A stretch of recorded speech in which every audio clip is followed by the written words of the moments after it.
A new record for our mission to the Sun, the end of an era for a prolific planet hunter, and our next mission to Mars is closing in on its destination.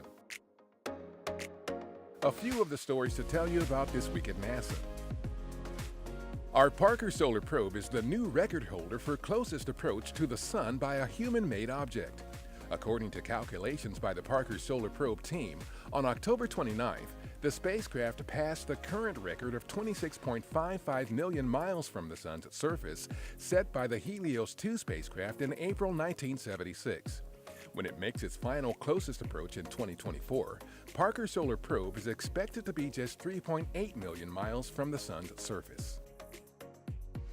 After 9 years in deep space, we are ending the science operations of our Kepler space telescope. Data collected by Kepler have helped us discover there are more planets than stars in our galaxy. The telescope has discovered more than 2,600 planets during its mission, many of which could be promising places for life.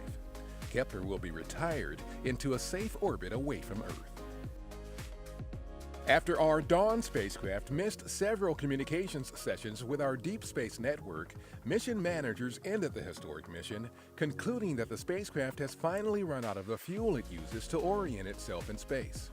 Launched 11 years ago, it became the first mission to go into orbit around two destinations beyond Earth, visiting the two largest objects in the main asteroid belt, Vesta and Ceres, the dwarf planet it is currently orbiting.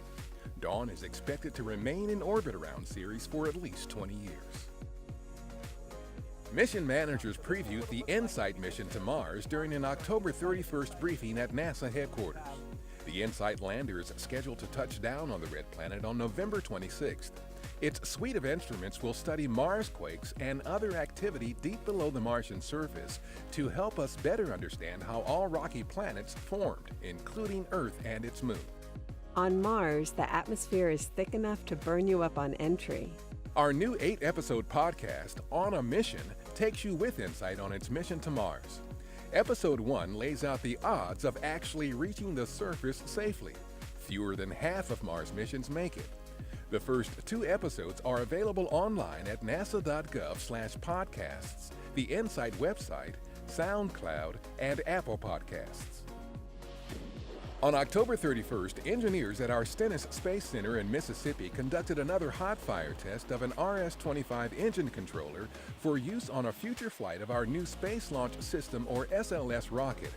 SLS will use 4 RS-25s to launch astronauts in our Orion spacecraft to deep space destinations, including to the vicinity of the Moon and Mars.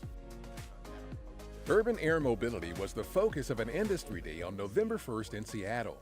Urban air mobility is defined as a safe and efficient system for passenger and cargo air transportation in and around an urban area. We are working with industry, academia, and the Federal Aviation Administration to test concepts and technologies necessary to help move this industry forward. Engineers recently tested a subscale model of our X-59 quiet supersonic technology X-plane in a wind tunnel at our Langley Research Center in Virginia. The X-59 will demonstrate quiet supersonic technologies in straight and level flight over a large area. Data from this project could be the path for new commercial markets in supersonic flight in the United States and internationally. That's what's up this week at NASA. For more on these and other stories, follow us on the web at nasa.gov/twan.